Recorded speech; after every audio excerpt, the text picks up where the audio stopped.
welcome to address you the Secretary-General of the United Nations, His Excellency António Guterres.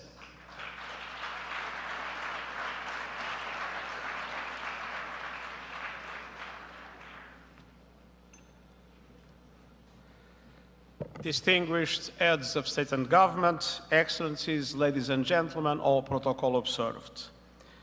It is my privilege to join you for CARICOM's 50th anniversary. Anticipating tomorrow, happy birthday, CARICOM.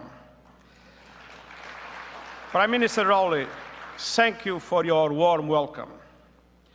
Excellencies, I am coming here from Haiti. The security situation is appalling, humanitarian needs are soaring, and there is not yet a full political solution in sight. But I came with hope and optimism.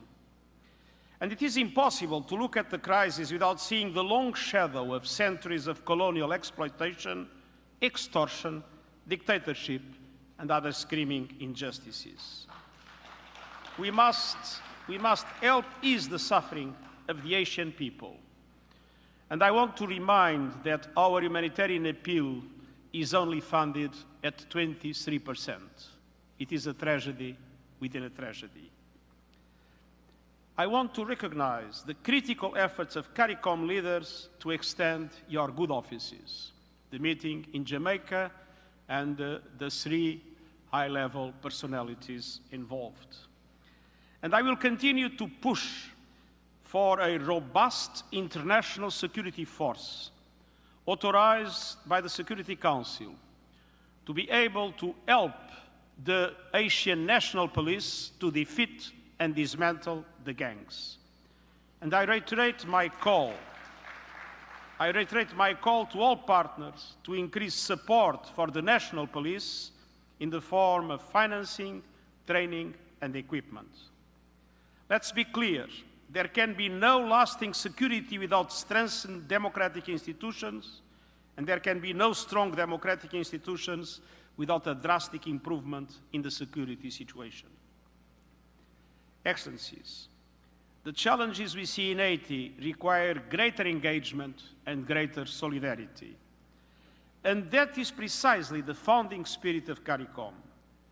You have advanced cooperation on every front, from economic and social development, to fighting illegal drugs and arms trafficking, to combating non-communicable diseases, to advance gender equality.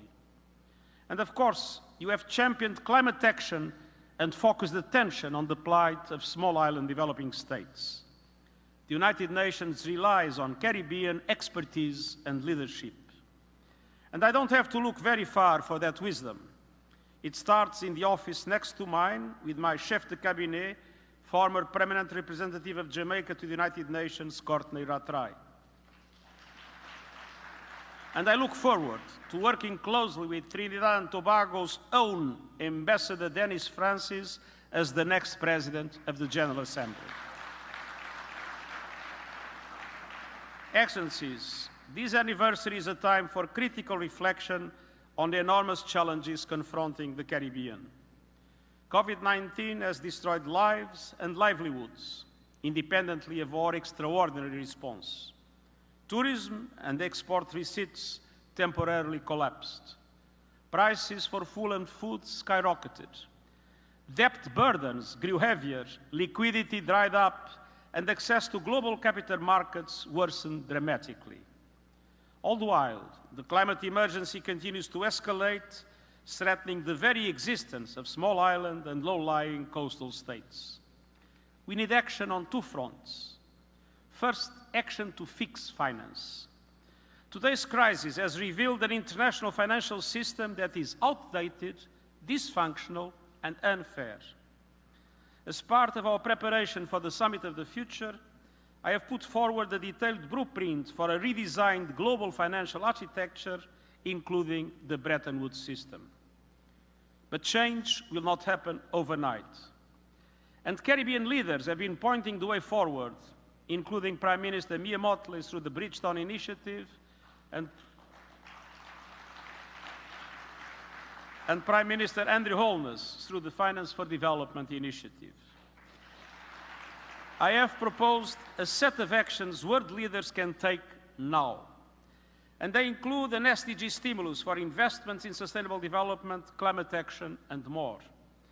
An enhanced and effective debt relief mechanism, new financial tools such as swaps that convert debts into investments in climate adaptation, an increase in the capital base of multilateral development banks, and a change in their business model with a new approach to risk to be able to leverage more private finance at reasonable cost in support of developing countries.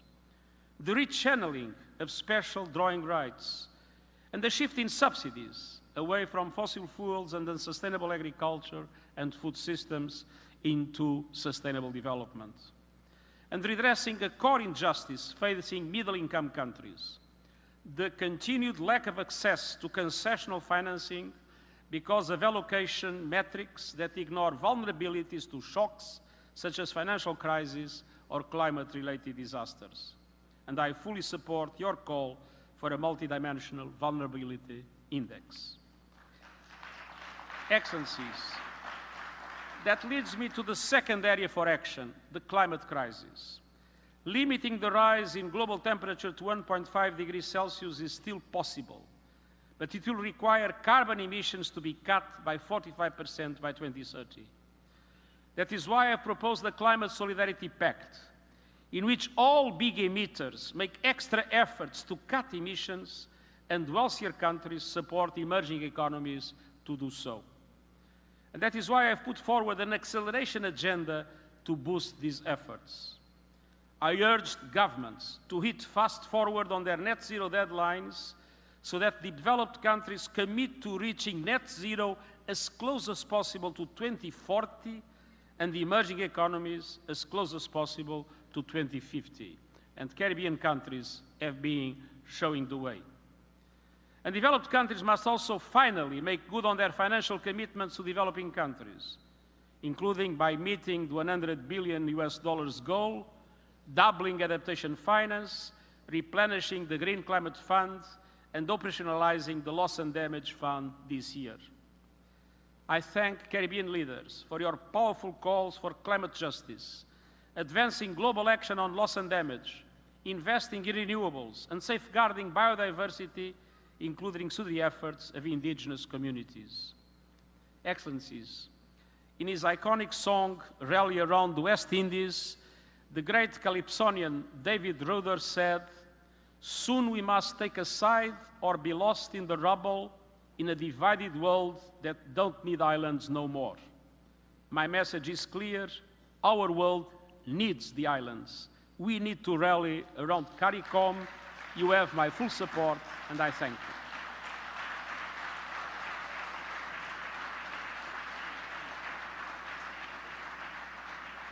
Thank you, Your Excellency. And now,